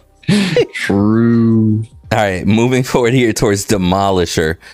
So basically, I changed the passive on it. First strike, additional damage on the additional hit was decreased from 50% to 35%. That's pretty substantial difference for Demolisher there. Because it's a preemptive. No more one-hit carry. Rev is coming. Fair. I don't think he's coming for another week, more than a week, but we'll talk about that here in a second. Then we got Dust Devil. So Dust Devil, the Menace passive was adjusted. The attack speed increase went from 2% attack speed per stack to 3%, and then movement speed increase from 10 to 15. I still think this is a cool item. I just honestly wish Dust Devil. It needs to be a vacuum if it's going to be if that's going to be the name. It needs to have a picture of a vacuum on there. I always think of a vacuum, bro. I can't, bro. This man said put a Dyson on that bitch, bro. That'll fix it. There literally is a Dust Devil. That's what it's a little handheld vacuum, like little. It's called the Dust Devil. That's exactly what that's like. I hate this name. Okay, that's what I think of every time. It's a little red, small little triangle at a handle. It's a vacuum you can have for your car. This sucks because I didn't think of that, and now I'm never gonna be able to go back. Done. You're stuck, buddy. Enjoy. But yeah, I mean, overall, I think it's a good change, but I don't necessarily like the item in general. Like I said, I want different, like permanent stacking attack speed items. Like, make it like 200 stacks or some shit like that, right? Like something crazy, but when you get there, make it worthwhile. I don't like decaying stacks, if that makes sense. A little weird to me. But moving forward here, so the legacy item physical power got increased, ability haste got decreased, and we're seeing this with a lot of these items. They're just basically kind of like what Crash was saying, making them a little bit more identified, but I don't think they want to commit that hard yet until they add a couple more items, maybe. Who knows? Besides that, we see here Leviathan, which got a complete rework based off of the previous change that we went over on the tier 2 side. So cost got decreased to 2850. Health got the health that you gained from it, got decreased to 350. The health regen on it got decreased to 150 from 225. That's a good amount. And then added 30 magical armor total throughout. And then of course you get the reduced healing when you get magic damage, and then 5% damage mitigation doubled versus targets affected by blight. So that's an interesting twist to it. Like the moment somebody has the anti-heal on, basically now it's 10% damage reduction. Yeah, I mean, I think it's a really solid item. I got a little overly jazzed up about it when I read it. I was like, "Whoa, this is going to be crazy!" And then I was like, it's more counter buildy. Yeah. You know, anywhere between I'd say items 2 to 4 if you know that you need it. But hey, having a flat 5% damage mitigation, like that's cool. It adds up, right? For sure. Sick, yeah. So the one thing that I have a slight issue I have with this is because you go into a game and you're in comms with somebody and they're like, "Hey, what do I build to stop this healing?" Right? You get the anti-heal item. All right. The one thing I can tell everybody, you get anything that says tainted that fits your build, right? Anything that says tainted. This doesn't say tainted, and it does say in here you can expect a rename for this item next patch to help it stay in the theme of the anti. Is it that hard? I mean, if you want to give it a complete rename later on, that's fine. But is it that hard just to say tainted Leviathan or like tainted veil or like right? Yeah. You didn't have to go too far. Yeah, cloak. I mean, like, I don't know. just so now for the time being, because that's another one. We've already had this tainted plate. Whatever. We've already had this patch for almost a week now. Sounds like a physical armor thing. I think he's just thinking like a plate. He's thinking of like the artwork. Through the image. Yeah, because it is a plate. Either way, like I think the bare minimum could have been to just give it the word tainted on it. I don't know. True. That could have been an easy band-aid for now. And that's what I'm saying. You keep it Leviathan, like, because that's what it was, and you know the image. You already know what that picture is. You know it's Leviathan, but put tainted with it. So then when you search tainted, all these items are going to come up, right? And it's like, okay, good. This is what I want. And this. Sockhat might be onto something. Tainted Shaw, since the tier 2 was Shaw. Yeah. Just keep it. Shaw. That'd be good. But Lockshaw. Tainted I don't know, robes. actually, wait. Doesn't Lockshaw also taint? Yeah, but that's the tier 2. That's a build up into this one. Yeah. Blood on it. Yeah, it's just weird. Yeah, I don't know. Yeah. But going into Milady. So total cost got increased. Apparently, Milady was a little bit too strong. Milady got a little bit used too much. People were liking it. Oh, Lamau. I just clicked on the whole predecessor link. Lamau. Anyway, y'all didn't see that. And then next, Mutilator. Another change into Mutilator. So damage decreased from the 1.25 of target maximum health to just 1%. 0.25 of the max health on the passive. That seems very, very nitpicky. Just trying to find that balance, right? Mm-hmm. And then maximum health steal decreased from 8% to 5%. I actually think they nailed it. Like this is the second pass on Mutilator, and I think it's good. You think so? Yeah, because I think it might still be a little strong. Yeah, I think here's the thing. So I think it is strong, but what this nerf does it doesn't kick it out of meta. What it does is it slows down snowballing, and that's good because it still serves its purpose, just not as a present. It's not you're not gonna get like 1 or 2 kills on a jungle early and then just completely rip and take over the game. Now you can, but it's not gonna do it for you. At 1.5% max HP, like this thing was not okay. At 1.25, it was still incredibly strong. Now it feels like okay, cool. Like I'm cool with it. Interesting. So is Crunch still OP with this item? I mean, I think Crunch is OP regardless, but I don't know. I would still rush this item. I think Crunch is bad. Crux. There he goes again. Yeah, I think Crunch. Hit me with it, Crashy. I think Crunch is like almost useless. I can't, bro. Mm-hmm. He will not see competitive play, and when he does, that team will lose. Oof. Okay. Really? Mm-hmm. I don't know about that extreme, but we'll talk about it. I'd bet my life on it. We'll talk about it. Almost done here. We got like 5 more items. So useless is an over exaggeration for sure. There we go. So and then we got Nightfall. Total cost got reduced from 3,100 to 3,000, and then the recipe was changed. The build path now it builds off of Chris and Bloodlust in itself. So I'm not mad at it. It's a pretty cool item. The cost got reduced. Sure, maybe just trying to give it more usability, a little bit better pick rate overall. Then from there we see Raiment of Renewal. Basically, the passive got adjusted, increasing healing, or I'm sorry, the extra healing that you get was decreased. Let me word it that way because increased healing decreased, right? The extra healing that you used to get instead of 20%, it's now 15% additional. So slight nerf to that one.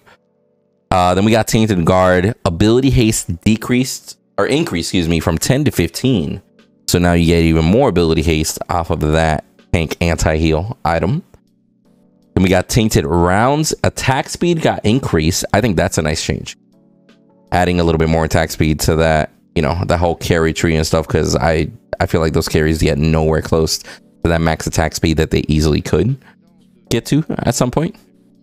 Then we see Tainted Totem. Passive no longer applies to the holder of Tainted Totem. Correct me if I'm wrong, but the passive here was anybody that hit you. It's increased healing. Yeah. It's like they don't want you to like throw this on like. Got you, like a chimera grabbing this and getting the extra healing. Okay, I got you. Kill the hell out of yourself. Got you. So it still applies to your allies, but not yourself. Worst comes to worst. Okay. Still a decent anti-heal item. If you got a Narbash on your team, you might not get it, but the rest of your team might. It still gives you physical and ability armor. Correct me if I'm wrong. So early game, that and Galaxy Greaves are the only thing that actually gives you physical and ability all in one item. So, I mean, not horrible, just maybe not necessarily something you might rush on a jungler if you can't maximize from it. Then we see here on Tectonic Mallet.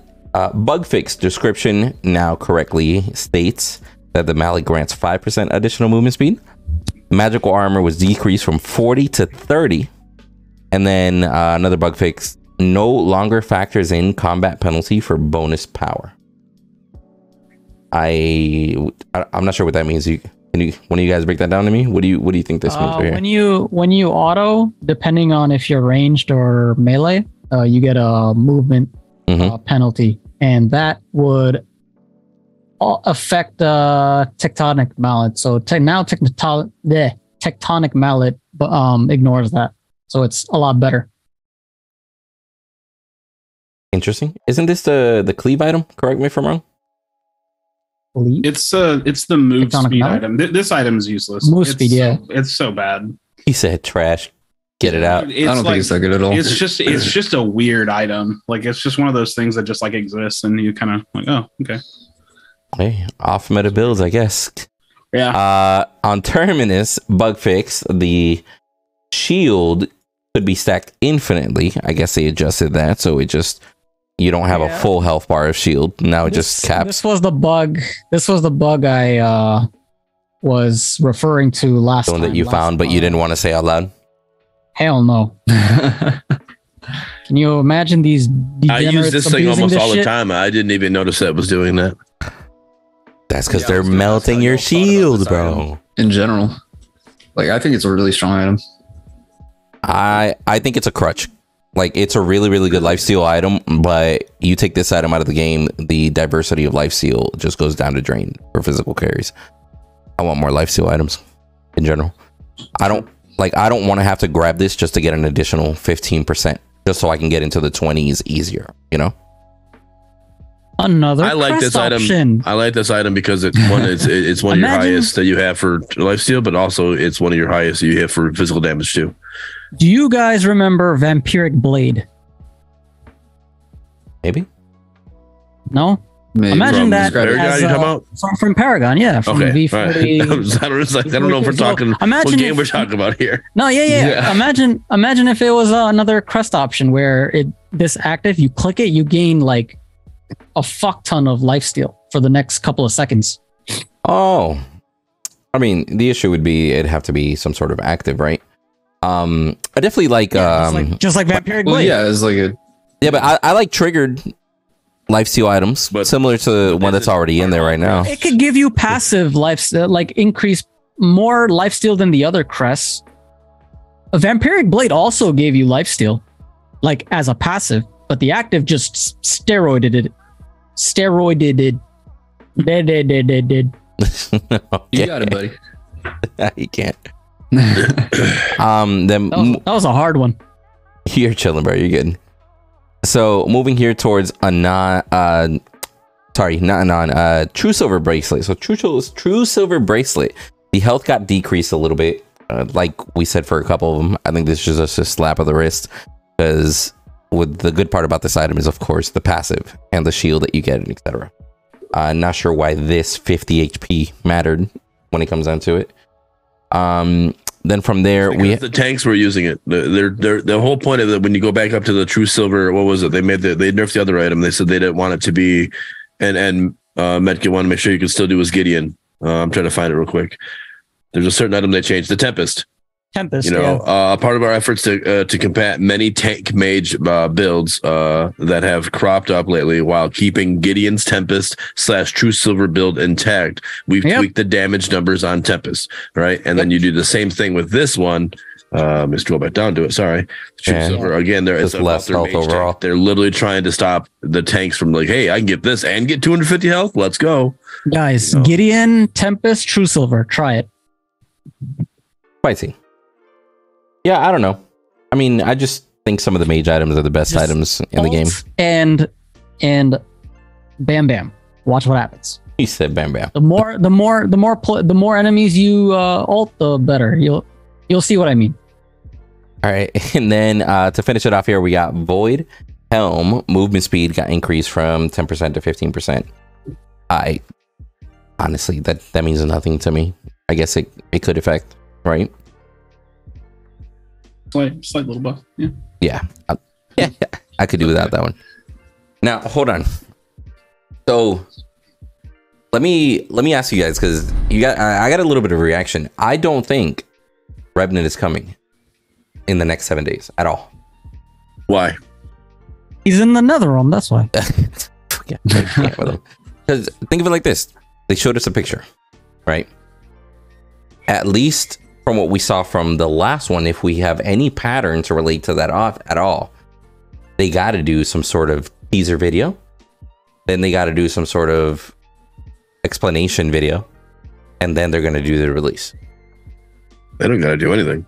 Tuesday. What I'm saying, I can't with them. Thursday. No shot they do back-to-back days, bro. Hopefully not. I think we're gonna get it this week, mainly just because to tease us about the hero again. It's like we already know it's coming this month. It feels like weird that they would be like, oh yeah, this hero's coming, and then it's like at the very last second. So I don't know. I kind of expect it like Thursday would be my. Yeah, I think it'll be within a week. They say soon. I think to them soon means within a week. I think them saying soon and them showing a picture is just like, hey, let's keep the hype alive. But you're not getting it yet. You know? I don't know. I do wonder. Yeah, it's probably ready. Then it might be Tuesday. What do you mean? Intart says Kari said patches on Tuesday, and I hate to tell you, but it's Tuesday now for the team. So to me, that if they have a patch, they should. That's also a good opportunity to drop a new hero. Okay, help me out because my memory's terrible. Did the Countess release come with a balance change? Yes. Yeah. Okay, so assuming that we just got a balance change, assuming this hero release isn't coming with a balance change, they may not need to do a balance patch. And this comes down to game development. We don't actually know how they dev the game because some things are client side and some things are server side. So if they have heroes, he could already be in the game. Literally, could already be in the game. Literally just a flip of a switch. They might just have to flip a switch. So it just depends on how they dev'd it. Now with the Countess release specifically, they had to do a client update because it came with a balance patch. So it's like we don't know. We don't know. Maybe they will patch, and maybe we have to wait for that, and maybe that's next week, or maybe not. They could easily release him with the videos. They with the Countess one. I want them to provide the hype. I want them to do the videos. I want, hey, here's the hero. Here's Revenant's ability, and a breakdown video about how his kits work. Because I think that's better for the new people who don't understand. You have people like Crashy that ever played Paragon, so don't know what Revenant does. So giving him a video that he can watch and see how his abilities work to understand what he's doing. Great, I want that, right? But the Countess was a highlight film that they released, and you could or the next day she came out, right? So it doesn't we don't need the video. The video can be released at the same time that the patch goes live. So I don't disagree with you on the need part, but again, proper marketing, if they space things out, create proper hype and etc. My point is, which we want marketing for Countess. Well, okay, and that's their fuck up. That doesn't mean they should repeat though. Well, I mean, how much marketing do you really need at this point, considering the community already knows Revenant is coming? So I think they could easily release maybe a little teaser or something and be like, hey, tomorrow this guy goes live. I don't think you need to space it out teaser, ability guide, and then 2 days later, like we just need a really high quality data miner, someone that just comes. Where is Jelly Knees when we need them, bro? See, like holy me and Feppy both come from Unite, and we had like a god tier data miner in that scene. He would dump everything, and so we need one of those. We might or might not have one anyway. So yeah, you might be totally right, because we've seen games like do that before. Just simply release it. Hey, flip of a switch. You didn't even need an update.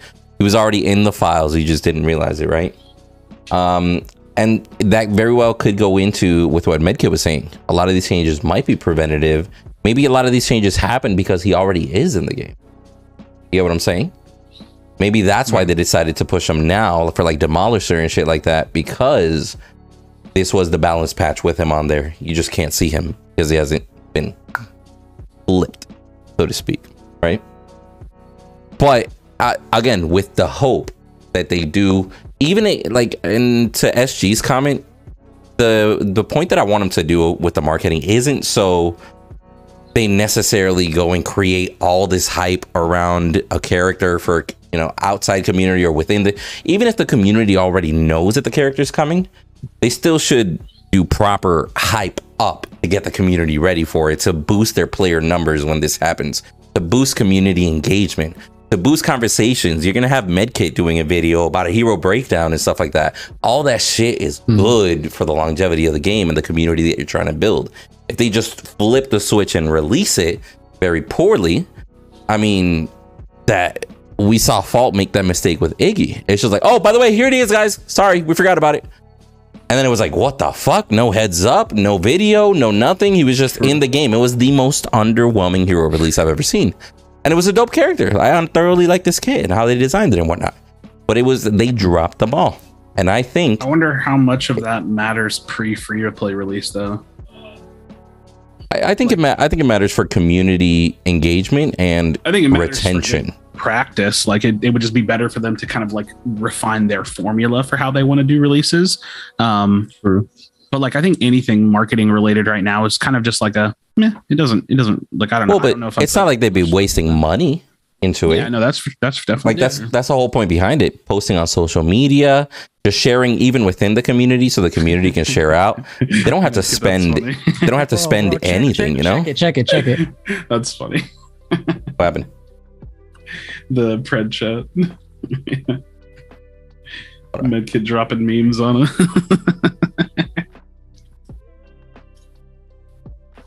But actually, talking about Revenant, like in terms of the transition from, you know, the Paragon kit to now, is there anything that y'all specifically would like to see changed, or ideas for ability reworks, shit like that?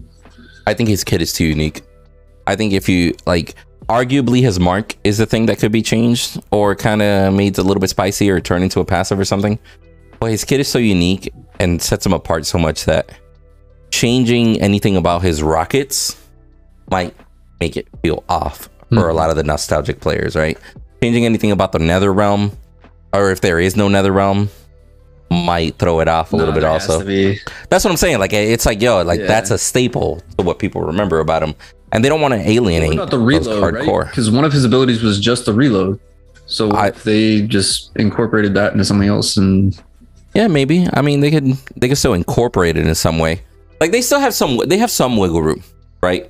But I don't know. Like from what I saw from Countess, I saw Decker and I saw complete change. Countess didn't really change much, besides the passive that they added of Lifesteal. Right, like she's pretty much a carbon copy of what she used to be, at least ability wise. A little bit slower animations here and there and such, but I think they're probably gonna stick to traditional until this new hero comes out, and then they might try to wow people with custom or like super unique. Does that make sense? Maybe speculation. Yeah. So I said something. Wendy, if you can pull it up, I set up in the Predcast chat. Sent me this thing. He's working on cinematics, and this is like a work in progress little thing. So he made, since we're talking about Revenant, he wanted us to show off of that. So if you could pull that up on stream. Thanatos, thank you for the raid, buddy. Appreciate it. All right, and what is this? A cinematic made by Inth?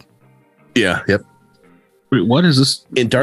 What is this, like Blender? What is this? This I don't is know what super it is. sick.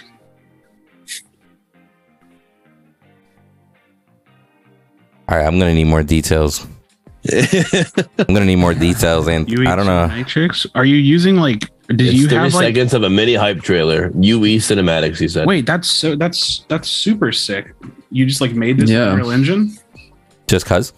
That's dope. See, here's the thing. I need to learn how to do stuff like this because I can take these assets and do stuff like for thumbnails and stuff. Facts, bro. Like I'm so tired of like Googling like Countess Paragon HD and then like trimming it, you know, all that shit. Yeah. No, this is super hype. Oh, he's trying to prove an example. All he's saying is something like this is all it takes. I mean, that's a fair point. You make a good 30-second hype up video, right? And we saw it before. If you guys remember the original Countess video from back in the day in Paragon, it literally was just like somebody hunting in the jungle. And it was like, yo, what the fuck is happening? And then in the last 10 seconds, it was a movie reveal. There's Countess. Like, who the fuck is that? That's a vampire? What the fuck? Hey, this is a really kind of almost off-topic question, but it is something I'm really curious about. Are all of the voices and voice lines and everything completely different from OG Paragon?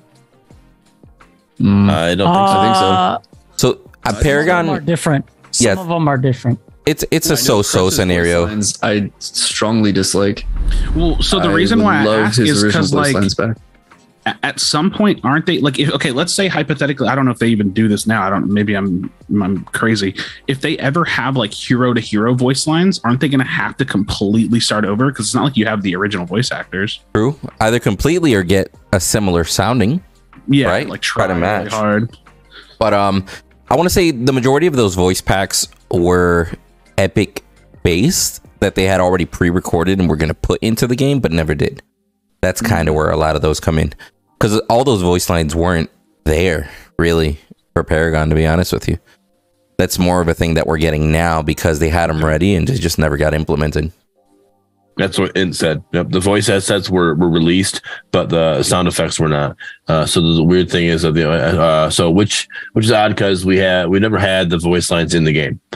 So yeah, I'm curious to see what they end up doing, because like that's probably a decision that they have to like really deliberate on, like how far do we want to take voice lines and like what do we want to do, because obviously that's associated with the cost, to hire voice actors and to do the audio engineering and stuff. So I think Smite does voice lines great personally. I think you'll just do what they would do is they would just go one hero at a time and they're just going to do a whole voice rework, right? So whatever voice lines they currently have, you just have whoever your voice actor going to be go in and repeat those lines in their voice, and then next thing you know, there's going to be a patch, and like Decker's voice lines we're going to rework all of them, and it's going to be the same sounding all the way through, and not just be something kind of meshed together. I think that'd be the best way to do it. I do think it's going to be really interesting in like a year from now to like peek back at early access footage and be like, whoa, the game is just completely different, right? Like that's going to be UI will probably be different. The shop will be different. Absolutely. Like, everything's going to be so crazy. I got a video I'm going to link to you, bro. I'm going to show you Predecessor 4 years ago versus Predecessor a year ago, just so you can kind of be like, what the fuck? This is the game I'm playing right now, bro. I'll link it to our little chat. I got you. Cool. Right. Any last minute subjects that we want to kind of throw out there before we start doing our outros and stuff like that? I do. I just have. I want your thoughts on toxicity in the game and what we define as toxicity, and maybe different forms of punishment for that. Because I've been seeing it more and more. I think the community might be getting a little bored, a little bit frustrated. I think that's a fine line. Like, as a general topic, I had somebody in my game called me toxic, which is why I was asking your definitions of toxic. Because like I think I was playing off lane and my laner roamed mid, and I spam pinged enemy missing right like 6 times, and then he died, and then of course he pinged me and typed in chat some sort of flame or whatever. So I typed back to him. I was like, hey, sorry, I only pinged it 6 times. Next time I'll ping it 7 for you. And then my teammates kind of got like, hey man, why are you being mean to the guy? Anyway, So yeah, I just wanted like your take on like, what do you consider toxic versus banter, and where that should lie in terms of punishment? I'll be honest with you. I'm gonna draw a very fine line here, just because of the way people are in 2023. Mm-hmm. If you add LOL in there, you can get away with so much more. Just because of the way people are, right? Like, if they read a message as is, and you just say, "Good job, Kai," it's like, all right, look at this guy saying good job. I know I didn't do a good job. This fucking piece of shit in the chat, right? Like, if people start but if you say good job, Kai, LOL, then you're gonna get back a I know, LOL, or yo, I fucked up, LOL.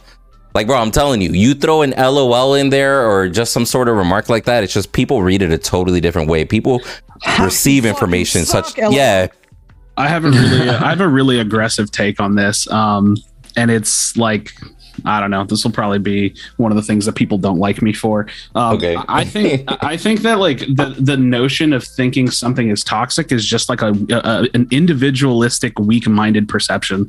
Like, something is only toxic or can hurt you if you let it, and you have every social tool at your disposal to get it out of your way. Like, if someone's being rude, if someone's hurting your feelings, boop, mute button, boop, report button. Now, what Ometa should do about it, that's a completely different discussion. There's definitely a fine line of like what's too toxic or too hateful, literal hate speech, stuff like that should be snuffed out. But if someone's like, hey, you're shit at the game, and you're going to sit there and type back and forth for 15 minutes instead of playing the game, that's a personal deficit. Like, mute them. I 9 times out of 10, I'm playing with team chat off. I don't care what my teammates say. I don't need my teammates' input to have fun on the game. And I'm for damn sure not going to let another human being pull me down. Like, I'm here to have fun and to play the game. Like, I don't care what anybody thinks. So my personal take has always been like, this is true in life. Like, you cannot control what other people do, but you can 100% control your reaction to what other people do. So take some personal accountability and just, understand that people are assholes on the internet. That's just a fact. So you got to have a little bit of thick skin, and you got to have the willpower to get it out of your way so you can enjoy your time. Since the patch where they changed the team chat to be automatically off, I haven't had team chat on because I just haven't taken the time to go turn it on, and I haven't been affected by it by any means. So I get it. I understand. But then I also have it, even if I did have it on, I also have when I stream, and that's almost any time I play, I have my webcam sitting over it. So it's not being pushed out to my stream either. My stream's not seeing the toxicity. So I have it to where it's covered no matter what. But even if, like I said, I haven't had it on since they made that change. So, and the most of the times I play, I'm either playing with a group of people or whatever. So I'm not solo queuing very often to want to be chatting with them anyway. So it don't bother me. True. But yeah, so let's do this. Let's do our outros in the same order that we introduced ourselves, because we're right about that 2-hour mark. In the same order that we introduce ourselves, tell people what you got going on, the reason to follow you, reason to tune in, etc., and give a little bit of advice to the community and or the devs. Take it away. Before we do that, Crashy, remind me next week. We got to go over that Ray's question. I meant to do it. I meant to do it this week, but it's too late now, obviously. So it's going to be a little bit of a rabbit hole kind of discussion. So let's have that one for next week. Yeah, that's right. That's a good one. I do remember. We'll go over that. I have it copy pasted in our group chat. So all right, SG. That's me. That's you. All right. All right, everybody. It's been a lot of fun. I'm on Twitter and YouTube at It's SGXD. In terms of what I'm working on, I just uploaded my latest Smooth Brain guide to Grux. That was yesterday. So I'm already working on the next few. The scripts are being written. And in the meantime, I'll be uploading some gameplays, some lightly edited, 8 to 12 minute gameplays, a little bit easier to consume for y'all. And yeah, that's what I'm up to. So once again, thanks for having me. I really appreciate it. No, thanks for coming for sure. And definitely, guys, check out his YouTube. He's got some great funny content I'm putting out there. Little explaining. Was it Smooth Brain Grux? Is that live yet? Yeah. Right. That just went live yesterday. Yeah, there we go. Yeah, go check that one out. It's hilarious. Send me that link to that. Well, you know what? I have that. I have that exact video. So I'm going to send you guys the link to his video, and you guys are going to hit the subscribe button, and you're going to watch the video after we're done with this. All right? Sound good, chat? Thank you. Bless. Spicy. Crashy? All right, swapping over to me. Friends, thank you so much for watching us. If you're live, we appreciate you. If you're watching the VOD, where are you at right now? We want to see you here live next time. Big shout outs to all the co-hosts and our guests today. It's always a lot of fun just sit down and talk about the game. For me, you can find me on Twitter and YouTube at Crashy, streaming, making near daily videos, almost daily videos, and then playing on what I will say is probably self-proclaimed the best Pred team right now in Pred. The Overprod teams, those guys were scary. I hope they come back to give us some scrims and some competition, because those guys were the real deal. I'm hungry to play them against Aram, and then I can't think of the name, BT, whatever BT stands for. So big shout out to my team TOS. The TOS takeover in Pred is real. We're looking forward to it. Big shout out to my support player in chat, Feppy. We love him. He plays the game with me a lot. And yeah, that's what we got going on. Is it Terms of Service? Is that your team name, or is there something else for the TOS? The beauty of TOS, I swear this is literally the way that because I got introed into this as well. It does not have a meaning. It's whatever we want it to mean at the given day. So I think it's tyranny of Sanji. Sanji's our mid laner. That's personally, he's our abuser. He abuses us in voice comms. He yells at us a lot. So it's the tyranny of Sanji. Sometimes it's the temple, the team of streamers. Sometimes it's the temple of Sanji. My last name is Sanchez, so sometimes it's like the team of Sanchez, tyranny of Sanchez. I don't know. It's enter the meme for team of shitters right here. Team of shitters. Hey, listen, if we lose, you better spam team of shitters in chat. You know what I mean? Like when we lose. Oh, there you go. Yeah. That's hilarious. There you go. All right, and Medkit. I haven't been making YouTube videos lately, but I have been streaming. I'll stream right after I finish eating after this episode. So catch me on YouTube, and message to the community. What did I say last time? Stop forfeiting so quickly, right? Yes. That's a good one. That's a good one. Okay. Message to the community this time. Stop building resolution. Message to the devs. Where's Rev? We kind of want him, and I want hero masteries with retroactive rewards. Shout out to Intarth and Clorox, my two homies. And another bit of news, I guess. I am now the support for Team Phoenix. Ooh, Nice. spicy. Is that where you guys all have to build the Phoenix crest? No. Or ink. What's the roster? Sheer curiosity has me ask. I'm the support. Heavy Arms is the ADC. Joey Young Fitz is the jungler. Noxious is the mid laner. And Asternos is the Grux. I mean, the offlane. The Grux. The Grux. We know who's playing. Now you know you got a band. Shit. Nice. We'll get some scrims going. We need the practice. Oh yeah. All right. So my announcement to the community, aka Medkit, don't tell me what to build. I'm building resolution. Leave me alone. And then other than that, no. I literally just posted a short just as we went live. It is probably my most favorite short of all time. So make sure you go check that out. I'll post that also. Let me give me the 1 second right here. It is. Love it. I'm so proud of this moment. All right. I'm just a little kid right now. So check it out. And if you subscribe to that one as well, I appreciate that. But other than that, I'm just excited to keep bringing these episodes to you guys. Happy to have Crashy here. Crashy's a beast. So glad he's a full-time host. Thanks again to SG for being a guest host. You were a beast here as well. And can't wait till next week. And Tuesdays, Thursdays, you'll see me live actually playing games. So, all right. And not even gaming related. I am the coach of my daughter's 5th grade basketball team, and we are 2-1. Love it. The girls are learning. I told them the 3 things we're gonna do is we're gonna learn, we're gonna have fun, and with that, winning is gonna happen. And we're already 2-1, so I love it. I think we're gonna be a little worse than that, but love it. He said the ratio is gonna be affected, but we'll get out there. All right, And as far as my side, guys, I don't really got much going on right now. Got a lot of changes going on the personal side. I got a new work schedule as far as my insurance job goes. So stream schedule is going to be adjusted. You guys are going to be seeing a little bit more live stream content and YouTube content ramping up a little bit again. For now, we're basically using this podcast as a consistent flow of information. So if you guys do get a chance, even if you saw this live, leave a like on the VOD, leave a comment, try to watch as much of it as you can just to kind of support statistics wise.